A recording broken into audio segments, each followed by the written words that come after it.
There is now a growing gender divide that threatens the Israeli army's unity. Gerald Kessel reports. The face of actions which, away from the Palestinian Intifada, has the Israeli army, Israeli society agonizing. Young Israeli women have always been drafted like their male counterparts. But in recent months, the Israeli military command has, for the first time, thrown open virtually every combat role to young women conscripts. We are happy that we can prove ourselves that we are the same quality like men, even if we are women. And we got the chance, maybe we are not so strong, but still there are things we can do. Preparing for patrol, Private Yael settles in behind her machine gun. But while mixed units may please many Israelis, they're also creating alarm among religious and especially ultra-religious men soldiers.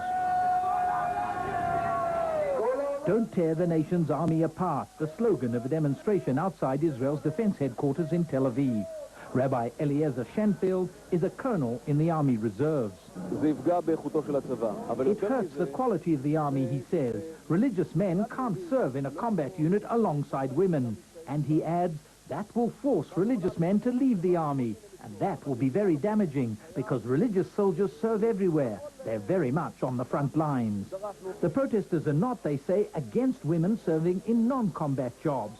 But this teacher outlines the objections about mixed combat units in graphic terms. If our boys will have to serve with women in the same base, in the same room, in the same tank, in the same shower, it'll be a sin. That sin will cancel out the blessing it is to serve in the army. They'll simply refuse to be drafted and the nation will be split.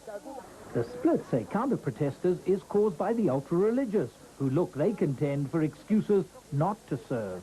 Equality between the sexes is something new. They want to live in a theocracy.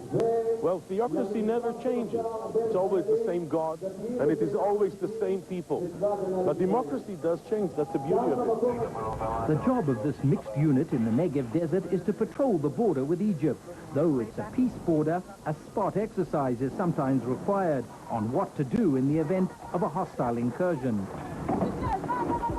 Before this new unit came here, the task was filled by the army calling up reserve soldiers.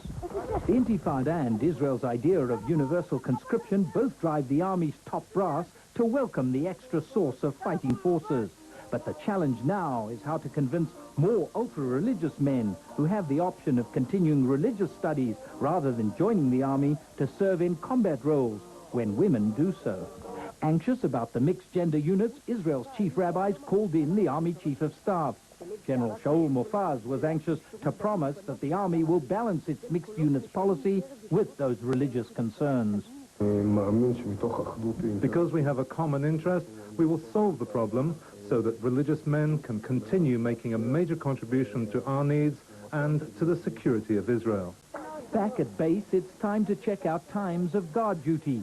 Stop, girls ahead, the friendly injunction ahead of the female barracks, where there's no hiding the distinctly feminine quality of life inside those quarters. The Army's real problem, says one expert on military organizations, is that men have trouble competing against women, especially if they prove not just the equal of men, but their betters. I think it's not the problem of women. I think it's the problem of men. For a man to fight against a woman and lose means that he loses. If a man fights against a woman and wins, he also loses. It's not that the women can't do it so much as that the men cannot take it. And therefore, whenever women come into the military, and not only into the military, in considerable numbers, men will simply leave.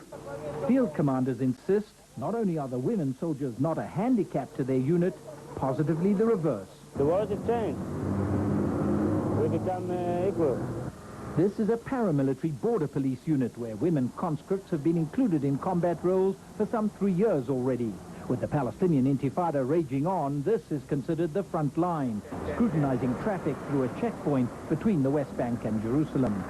Sergeant Livy Abramov has been in uniform for over a year. One of her colleagues was recently shot in the face during such a patrol along the West Bank-Israel border, the first woman in combat to be seriously hurt. It doesn't deter her, Sergeant Abramov insists. Israel is a small country, and if we will take only boys to the army, it will be a small manpower. And I think we give a lot. You understand? We are doing the same like they do. Two-pronged pressure which the army as a whole, society as a whole, is seeking to grapple with, trying to resolve this new dilemma of who best to fight Israel's battles together. Ketva for CNN, Tel Aviv.